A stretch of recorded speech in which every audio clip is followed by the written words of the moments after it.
السلام علیکم۔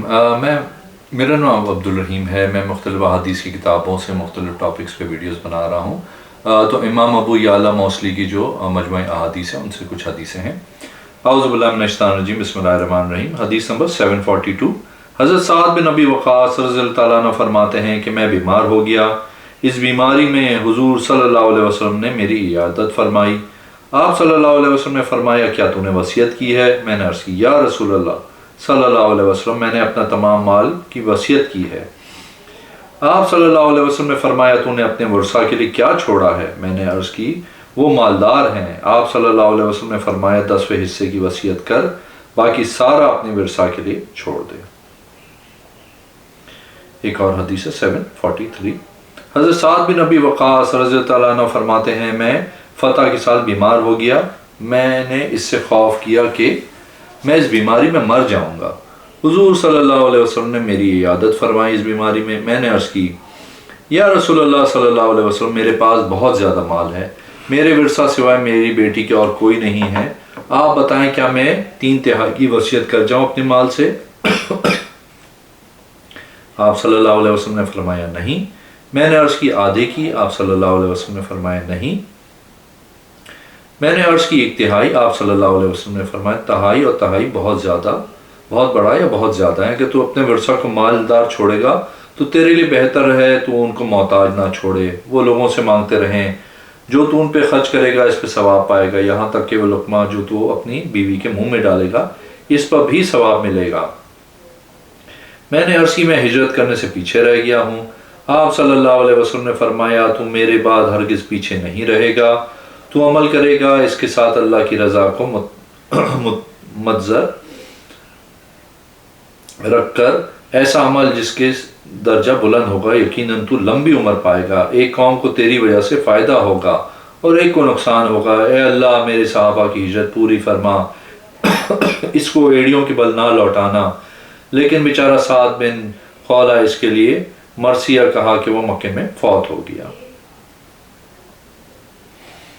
اور حدیث ہے 744۔ حضرت سعد بن ابی وقاص رضی اللہ تعالیٰ عنہ فرماتے ہیں کہ حضور صلی اللہ علیہ وسلم نے فرمایا اس کا تعلق ہم سے نہیں جو اچھی طرز میں قرآن نہ پڑھے۔ حضرت سفیان فرماتے ہیں یعنی خوبصورت آواز میں۔ اور حدیث ہے 745۔ حضرت عامر بن سعد بن ابی وقاص رضی اللہ تعالیٰ عنہ فرماتے ہیں ان کے والد نے حضور صلی اللہ علیہ وسلم کے صحابہ میں اختلاف دیکھا تو ان سے جدا ہو گئے، جانور خریدے، پھر اپنے گھر والوں کو لے کے نکلے اور ایک مقام پہ چلے گئے۔ اس کو کلہی کہا جاتا ہے۔ حضرت سعد رضی اللہ تعالیٰ عنہ صاحب بصارت لوگوں میں شامل ہوتے تھے۔ آپ نے ایک دن کوئی شے زائل ہوتی دیکھی جو آپ کے ساتھ تھے، ان سے فرمایا تم کوئی شے دیکھتے ہو؟ انہوں نے کہا ہم پرندے کی طرح کی شے دیکھتے ہیں۔ فرمایا میں ایک سوار کو دیکھ رہا ہوں جو اونٹ پہ ہے۔ پھر تھوڑی دیر بعد عمر بن سعد اونٹ یا اونٹنی پہ سوار ہو کے آئے، پھر فرمایا اے اللہ میں اس شر سے پناہ مانگتا ہوں جو یہ لے کر آیا ہے۔ عمر نے سلام کیا، پھر اپنے والد سے کہا کیا آپ خوش ہیں؟ آپ اپنے جانوروں سے پہاڑوں پہ رہیں اور آپ کے صاحب اس امت کے معاملے میں جھگڑا کریں۔ حضرت سعد بن ابی وقاص رضی اللہ تعالیٰ عنہ نے فرمایا میں نے حضور صلی اللہ علیہ وسلم کو فرماتے ہوئے سنا ان قریب میرے بعد فتنے ہوں گے یا ایسے کام ہوں گے جو ایسے وقت میں جو لوگ بہتر ہوں گے یا بے پرواہ چھپے اور پرہیزگار۔ اے بیٹا اگر تو ایسا ہونا چاہتا ہے تو ہو جا۔ عمر نے حضرت سعد رضی اللہ تعالیٰ عنہ سے عرض کی کیا اس کے علاوہ کوئی ہے؟ حضرت سعد رضی اللہ تعالیٰ عنہ نے انہیں فرمایا نہیں ہے بیٹے۔ عمر نے جلدی کی اور سوار ہوا اور اونٹ پہ بیٹھنے میں دیر نہ کی۔ حضرت سعد نے انہیں فرمایا ٹھہرو یہاں تک کہ میں تجھے صبح کا کھانا کھلاؤں۔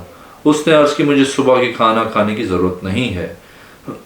حضرت سعد رضی اللہ تعالیٰ عنہ نے فرمایا ہم تیرے لیے دودھ دوہتے ہیں، ہم تجھے پلاتے ہیں۔ اس نے عرض کی مجھے آپ کے دودھ کی کوئی ضرورت نہیں، پھر سوار ہوا اور اس جگہ سے چلا گیا۔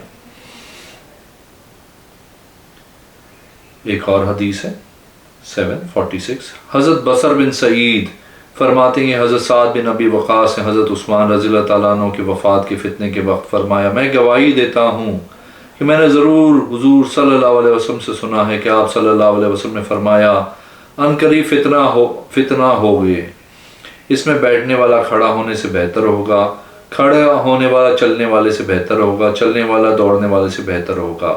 کیا خیال ہے آپ کا اگر میرے گھر میں کوئی داخل ہو اپنا ہاتھ کشادہ کرے تاکہ مجھے قتل کرے، آدم کے بیٹے کی طرح ہو جاؤں۔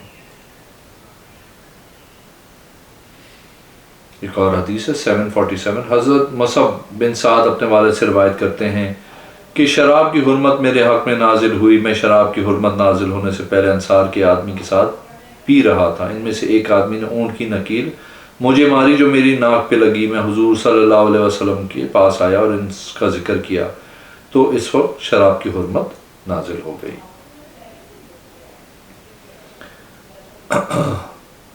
ایک اور حدیث ہے 748، حضرت سعد بن ابی وقاص رضی اللہ عنہ فرماتے ہیں میں پہلا وہ آدمی ہوں جس نے مشرکین کو تیر مارا اور مجھ سے پہلے کسی کے لیے اپنے ماں باپ جمع نہیں کیے۔ میں نے آپ صلی اللہ علیہ وسلم سے سنا، اے سعد پھینکو، میرے ماں باپ آپ پہ فدا ہوں۔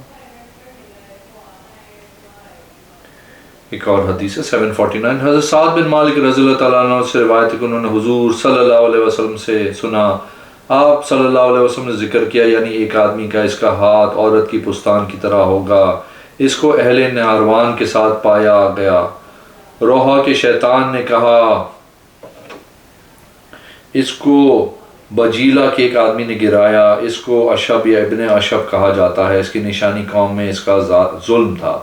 حضرت سفیان نے کہا، عمار الدہنی نے کہا جس وہ حدیث بیان کی تو ہم میں سے ایک آدمی بجیلا سے اس کو لے کر آیا، مجھے خیال ہے کہ وہ دھن سے تھا، اس کو اشہب یا ابن اشہب کہا جاتا ہے۔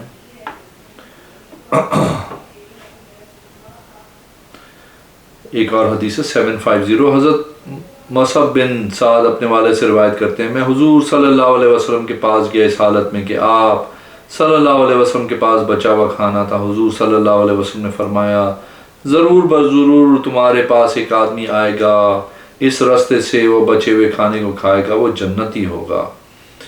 میں عمیر بن مالک رضی اللہ تعالیٰ عنہ کے پاس سے گزرا، وہ وضو کر رہے تھے، میں نے اپنے دل میں کہا یہی ہو سکتا ہے۔ ہم آنکھیں اٹھا کے دیکھنے لگے کون ہم پہ آتا ہے۔ حضرت عبداللہ بن سلام آئے حضور صلی اللہ علیہ وسلم کے پاس، آپ صلی اللہ علیہ وسلم نے بچا ہوا لنگر منگوایا، حضرت عبداللہ رضی اللہ تعالیٰ عنہ نے اس لنگر کو تناول فرمایا۔ ایک اور حدیث ہے 751، حضرت عامر بن سعد اپنے والد سے روایت کرتے ہیں حضور صلی اللہ علیہ وسلم نے حضرت علی کے متعلق فرمایا آپ کے ہاں میرا مقام وہی ہے جو حضرت ہارون کا حضرت موسیٰ کے ہاں تھا، مگر میرے بعد کوئی نبی نہیں۔ حضرت سعید فرماتے ہیں میں نے پسند کیا کہ میں حضرت سعد کو اس کے حوالے سے ملوں، میں ملا اور اس کا ذکر کیا جو مجھے عامر نے بتایا تھا، تو حضرت سعد رضی اللہ عنہ نے فرمایا جی ہاں میں نے سنا ہے۔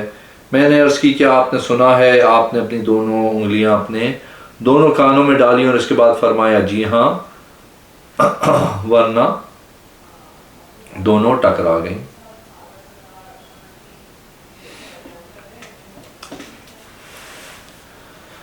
ایک اور حدیث ہے 752، حضرت ابن سعد فرماتے ہیں میں نے اپنے والد سے سنا، وہ فرماتے ہیں کہ میں نے حضور صلی اللہ علیہ وسلم سے سنا، آپ نے فرمایا ایمان غریبوں سے شروع ہوا تھا، واپس بھی غریبوں میں آ جائے گا، جس طرح غریبوں سے شروع ہوا تھا۔ غریبوں کے لیے خوشخبری ہے اس دن جب لوگوں میں فساد ہوگا، اس ذات کی قسم جس کے قبضے میں ابو القاسم کی جان ہے، اسلام سمٹ کر ان دو مسجدوں میں آ جائے گا، مسجد حرام مسجد نبوی، جس طرح سام سمٹ کر اپنے سوراخ میں آ جاتا ہے۔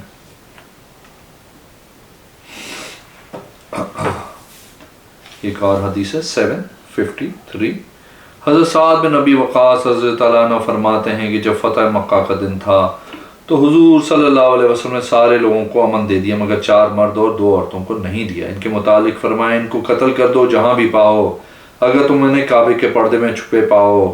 اکرمہ بن ابی جہل، عبداللہ بن خطل، مقیز بن سبابہ، عبداللہ بن سعد بن ابی سرا، بہرحال عبداللہ بن خطل اس کو کعبے کے پردے میں چھپایا ہوا، عبداللہ بن خطل اس کو کعبے کے پردے میں چھپایا ہوا پایا گیا۔ اس کو قتل کرنے کے لیے حضرت سعید بن حریث اور عمار بن یاسر آگے بڑھے، حضرت عمار پر حضرت سعید سبقت لے گئے، دونوں نوجوان مرد تھے، حضرت سعید نے ان کو قتل کر دیا۔ بہرحال مقیز بن ثوابہ کو لوگوں نے بازار میں پایا، وہاں قتل کر دیا۔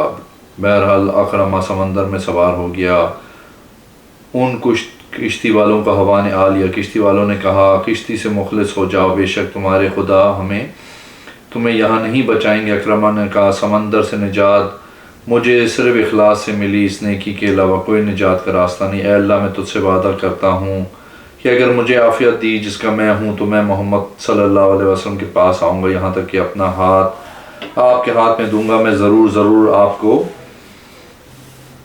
معاف کرنے والا پاؤں گا۔ اکرمہ آیا، مسلمان ہو گیا۔ بہرحال عبداللہ بن سعد بن ابی سرا تو وہ حضرت عثمان کے پاس چھپا ہوا تھا۔ جب حضور صلی اللہ علیہ وسلم نے لوگوں کو بیعت کے لیے بلوایا تو حضرت عثمان اس کو لائے، یہاں تک کہ حضور صلی اللہ علیہ وسلم کے پاس کھڑا کیا۔ حضرت عثمان رضی اللہ تعالیٰ عنہ نے عرض کی یا رسول اللہ صلی اللہ علیہ وسلم، عبداللہ نے بیعت کرنی ہے۔ حضور صلی اللہ علیہ وسلم نے اس کی طرف سر اٹھایا، آپ نے اس کی طرف 3 مرتبہ دیکھا، ہر مرتبہ آپ نے بیعت کرنے سے انکار کیا۔ تیسری مرتبہ کے بعد اس کی بیعت کی، پھر اپنے صحابہ کی توجہ فرمایا تم میں کوئی سخت آدمی نہیں تھا وہ اس کی طرف کھڑا ہوتا جس وقت میں نے اس کو دیکھا، میں نے اپنا ہاتھ اس کی بیعت سے روکا تھا اور اسے قتل کر دیتا۔ صحابہ کرام رضی اللہ تعالیٰ عنہ نے عرض کی یا رسول اللہ صلی اللہ علیہ وسلم، ہمیں معلوم نہیں تھا جو آپ صلی اللہ علیہ وسلم کے دل میں تھا۔ آپ صلی اللہ علیہ وسلم نے فرمایا کیا میں اپنی آنکھوں سے اشارہ نہیں کر رہا تھا، اور فرمایا کسی نبی کے لیے مناسب نہیں کہ اس کی آنکھیں خیانت کریں۔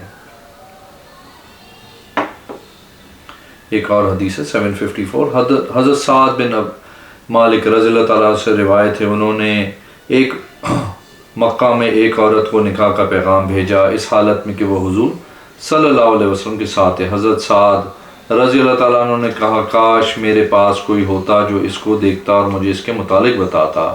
ایک آدمی نے کہا جسے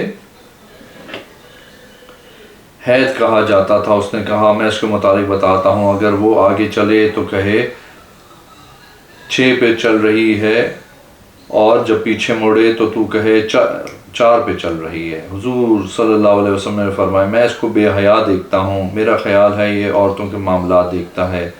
وہ آدمی حضرت سودا رضی اللہ تعالیٰ عنہ کے پاس آتا تھا، آپ ان کو ان کے پاس آنے سے منع کر دیا۔ جب مدینہ آئے تو آپ نے وہاں اس کو جلا وطن کر دیا۔ معاملہ ایسا ہی رہا یہاں تک کہ عمر کی بیوی نے انکار کیا، اس کو جمعے کے دن آنے کی اجازت دی، اس پہ صدقہ کیا گیا۔